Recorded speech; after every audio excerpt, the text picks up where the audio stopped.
I do what I want, with who I want. That's what my wife screamed at me when I asked her not to go on a 5-day convention in Las Vegas with her boss. A day later, she posted a picture on Instagram. Caption, "You're not going to control me like a little girl." She left on that trip believing everything would stay the same. She came back to empty drawers and just a note. Let me tell you something about denial. It's like that weird smell in your car. You ignore it until one day you realize there's a dead rat rotting under the passenger seat.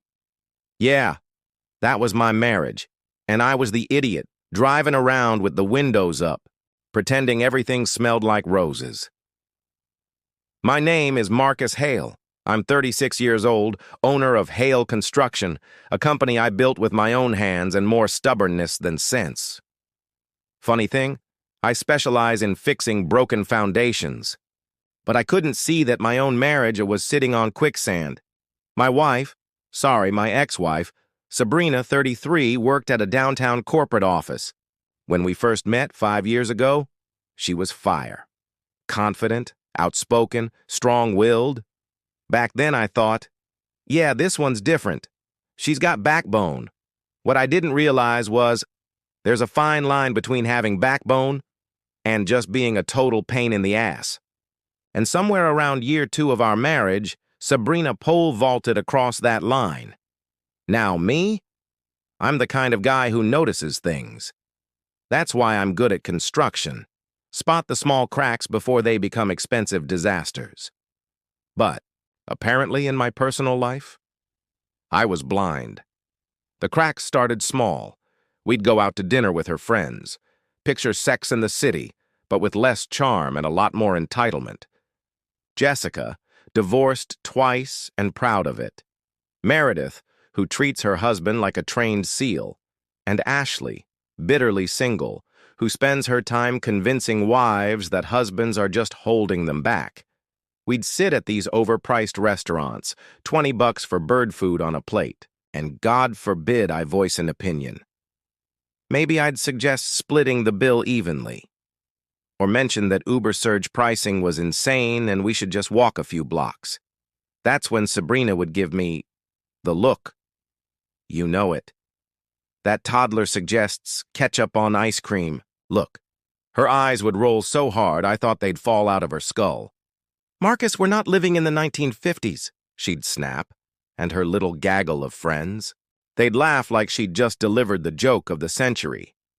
Meanwhile, I'm sitting there thinking, what the hell does saving $20 on an Uber have to do with the Eisenhower administration? But here's the thing about guys. We're conditioned to think that if our woman is giving us grief, it's probably our fault. So I'd laugh along, shrug it off, tell myself it was just harmless banter. Except it wasn't harmless. It was disrespect. And it only got worse. My best friend Leo, he saw it long before I did. He'd tell me, "She doesn't respect you, man. That's not how a woman talks to someone she loves. One day, it'll blow up in your face." And every time, I defended her. "You don't understand, Leo. She's just confident. She's not a submissive housewife." But Leo would shake his head. There's a difference between confident and disrespectful, and you're too blind to see it. And he was right. Fast forward. It's a Tuesday evening. I come home, covered in drywall dust after wrestling with a 130-year-old Victorian house. All I want? A cold beer? Some leftover Chinese food? But there's Sabrina, sitting at the kitchen bar, smiling like she'd just swallowed a canary. That should have been my first red flag. Because Sabrina doesn't smile excited, unless there's shopping or gossip involved. "Victor asked me to go to Vegas with him next week," she says. For a convention, Victor Kane, her boss, twice divorced, fake tan, BMW, reputation worse than a sailor on shore leave.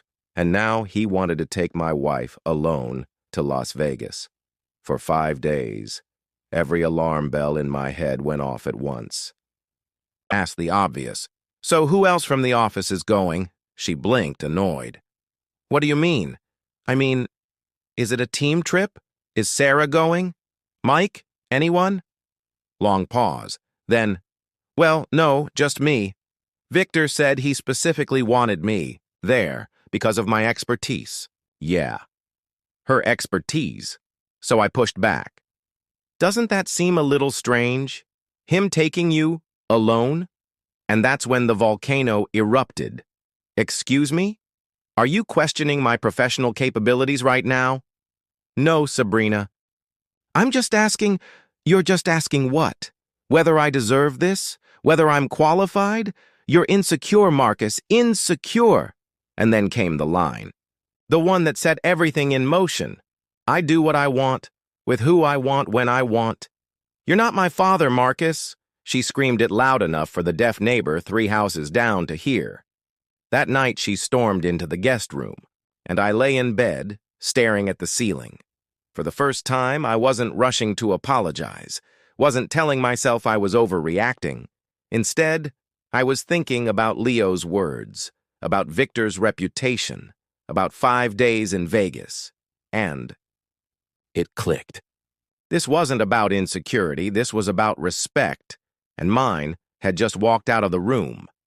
Now, I could keep going, through the Instagram humiliation, the cheating I discovered on her old phone, the family group chat where her own mother and sisters called me safe but boring.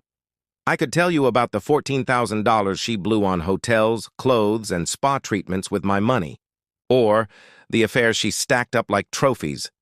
Victor, Derek, Owen, and whoever else was willing to buy her dinner. But here's the short version. I gathered evidence. I protected my assets. I drained the joint account, cut off her cards, changed every password, and filed for divorce while she was still drunk in Vegas. When she came home, her clothes were gone, her jewelry gone, and waiting on the bed was a folder, screenshots, bank statements, a transcript of her drunken phone call where she admitted she hadn't loved me in years, and finally, a 1-page letter from me, telling her it was over. And the best part? From across the street, at my buddy Leo's house, I watched her melt down through the window, screaming, crying, calling Victor, who ghosted her, calling her family, who refused to help, dragging her shiny new suitcase down the driveway, because she had nowhere else to go. The same woman who once screamed, "I do what I want, with who I want," was left walking down the street with nothing. That's the story. But here's the lesson. Don't finance your own humiliation. Don't confuse confidence with disrespect. And don't stay with someone who sees you as a stepping stone to something better. Respect isn't optional in love. It's the foundation, and without it, everything collapses. I learned that the hard way. But when the dust settled, I stood taller, stronger, and finally free.